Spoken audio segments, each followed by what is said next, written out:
કિનારો છે, એટલે જો કોઈક વાર સમય મળે તો પાલનપુરના ક્રોસિંગ પર જ્યાંથી આપણે ગુજરાતમાં એન્ટ્રી થઈએ એ જગ્યા ઉપરથી કચ્છની બોર્ડર એટલે મુંદ્રા અને કંડલા પોર્ટ સુધી જતો રેલવેના ઓવરબ્રિજ પર ઓવરબ્રિજ એ જોવાની તક તમે છોડતા નહીં કે એની અંદર આખીને આખી ટ્રકો હરિયાણાથી ચડી જાય અને સામાનની સાથે સાથે સિમેન્ટ, લોખંડ, જેને કહેવાય ને કે કિસાનોની ટ્રેન ચાલી માલ સામાનના વહન માટે, અને એના માટે ખૂબ સરસ આયોજન પ્રધાનમંત્રીના નેતૃત્વમાં થયું. અત્યાર સુધી એવું હતું કે રેલના ભાડા એક પણ વધાર્યા વગર પેસેન્જર સર્વિસની સાથે સાથે ફ્રેટની અંદર જેટલું આવક આપણે કરીએ એ આવકને કારણે આપણા ઇન્ફ્રાસ્ટ્રક્ચરનો વધારો થાય, રેલ કોરિડોરની અંદર જે ઇલેક્ટ્રિફિકેશન થયું એની સાથેની જે ટ્રેનની ઝડપ વધી, એના જે મોડલ આત્મનિર્ભર તરફ આ બધી ટ્રેનોના ડબ્બા બની રહ્યા છે. વંદે ભારતના આપણી ભારતની અંદર એક ફેક્ટરી છે ચેન્નાઈમાં, એક છે રાયબરેલીમાં અને એક કપૂરથલામાં, અને મેં તો જોઈ છે બધી ફેક્ટરીને. એની અંદર બધાને બહેનો ખુશ થાય એવી વાતો કે એમાં મોટા ભાગના એન્જિનિયરિંગ સેક્ટરની અંદર 30% જેટલી ટ્રેકથી માંડીને બધે મહિલાઓ કામ કરે. અને જ્યારે પહેલી વંદે ભારત અહીંયા આપણે એના બીજો વર્ઝન 2 એનું રજૂ કર્યું કે પહેલી વંદે ભારત ચાલી વારાણસીથી દિલ્હી, દિલ્હીથી જમ્મુ, અને ત્યાર પછી જે 75 આઝાદીના 75 વર્ષ પછી 75 ટ્રેકની જે શરૂઆત કરી એમાં કોઈ પણ ડિસ્ક્રિમિનેશન રાખ્યું નથી, કોઈનો પણ તફાવત નહીં. એ જે રાજ્યની અંદર આપણને મતો નથી મળ્યા તે રાજ્યની અંદર પણ એમણે વંદે ભારત આપી છે. જે રાજ્યની અંદર મને તો ઓડિશાનો પ્રભારી મને બનાવી છે, અહીંયાથી ઘણા ઓડિશાના લોકો મને ત્યાં મળે છે કરંજમાં રહેતા, અને ત્યાં જ્યારે હું ગઈ 4 સીટ પર તો ત્યાં પણ એ લોકોએ નથી, એ લોકોને આયુષ્યમાન યોજનાનો લાભ, આપણે તો 10 લાખ રૂપિયાની આયુષ્યમાનના કાર્ડ બની ગયા છે. અને અમે ગામડામાં તો ખૂબ સરસ હિસાબ કરીએ, 100 કાર્ડ નીકળ્યા હોય એટલે અમે એવું કહીએ કે ભાઈ આ જગ્યા ઉપર 100 કાર્ડ નીકળે એટલે એટલા પૈસા, 100 × 10 લાખ, ગણો કેટલા થયા, 1 કરોડ. એટલા રૂપિયા સરકારે તમારા માટે રિઝર્વ રાખ્યા. જે કિસાન સન્માન નિધિ 500 ખેડૂતો હોય તો એના ખાતામાં 2000ના 1 લેખે 16 હપ્તા જમા થયા.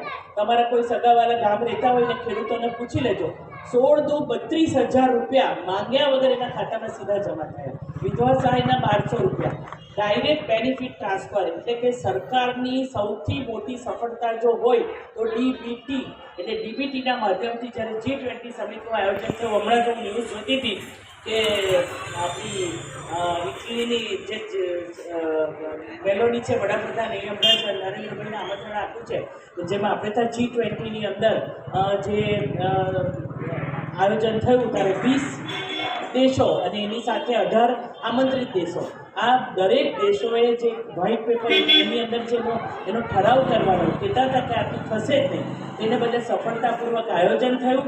અને સવારના પોરમાં સૌ ગાંધીજીના સમાધિ પર ખુલ્લા પગે દર્શન કરતા ફોટા આપણે સૌએ બધાએ જોયા.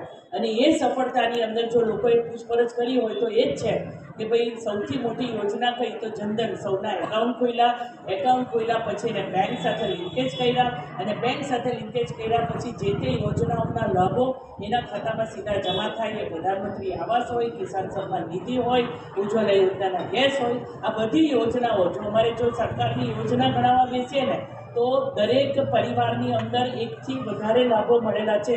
જે અન્ન સહાય યોજના છે, દુનિયાની સૌથી મોટી યોજના છે.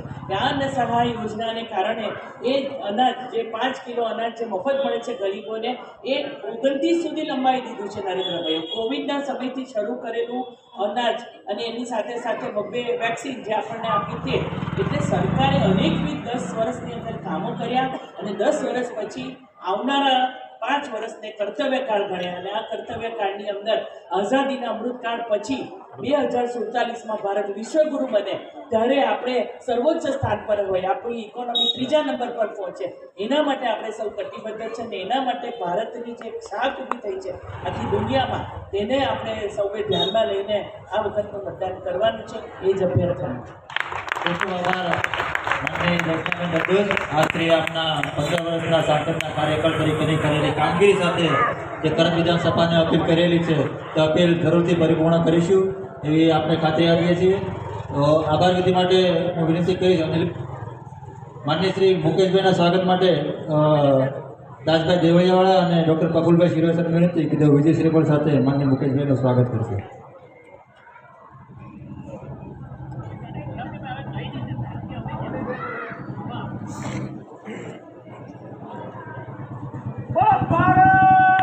માતા કી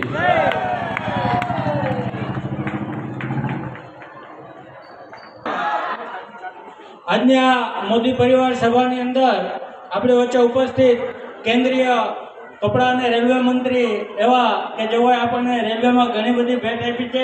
સૌરાષ્ટ્રમાં નવી ટ્રેન, આપણા વિસ્તારમાં નવું રેલવે સ્ટેશન વૈશ્વિક કક્ષાનું, તેમજ કપડા મંત્રી તરીકે PM મિત્રા પાર્ક, ઘણી બધી આપણને યોજનાઓનો લાભ અપાયો છે. એવા કેન્દ્રીય મંત્રી દર્શનાબેન જરદોશ 5 વર્ષ જેવો સ્ટેન્ડિંગના ચેરમેન રહી અને સુરતના વિકાસમાં મહત્વનો ફાળો આપ્યો છે. એવા આપણા સુરત 24 લોકસભાના ઉમેદવાર એવા મુકેશભાઈ દલાલ સાહેબ, તેમજ આપણી કરંજ વિધાનસભાના લોકપ્રિય એવા ધારાસભ્ય પ્રવીણભાઈ ગોગાડી સાહેબ, તેમજ આપણી વિધાનસભાના આપણા જ વિસ્તારના પૂર્વ મેયર એવા અસ્મિતાબેન શિરોયા, પ્રભારી એવા ઇન્દિરાબેન સાપરિયા, આપણા કોર્પોરેટર અને પૂર્વ ડેપ્યુટી મેયર એવા દિનેશભાઈ જોધાણી, બીજા કોર્પોરેટર એવા રાજેશ્રીબેન મહેસુરિયા, તેમજ મધુબેન ખેની, કોર્પોરેટર શ્રી નરેશભાઈ ધામેલિયા, તેમજ પૂર્વ ડેપ્યુટી મેયર છાયાબેન ભુવા અને આ જ વિસ્તારની આ સોસાયટીઓના એપાર્ટમેન્ટના સૌ પ્રમુખો, આગેવાનશ્રીઓ, આપ સૌ ભારતીય જનતા પાર્ટીના ચાહક એવા મારા કાર્યકર્તા ભાઈઓ બહેનો અને નગરજનો, આપનું આ મોદી પરિવાર સભામાં હું હાર્દિક સ્વાગત કરું છું અને અહીં હાજરી આપવા બદલ આપ સૌનો હું ખૂબ ખૂબ આભાર માનું છું. અને આપ સૌએ શાંતિથી બેસી આઈસ્ક્રીમ ખાઈ પછી અહીંથી આપણે રજા લેશું, એટલે આપણે શાંતિથી ખુરશી પર બેસી રહીશું. આઈસ્ક્રીમ આપણને ત્યાં મળી જશે. જય હિન્દ, જય ભારત.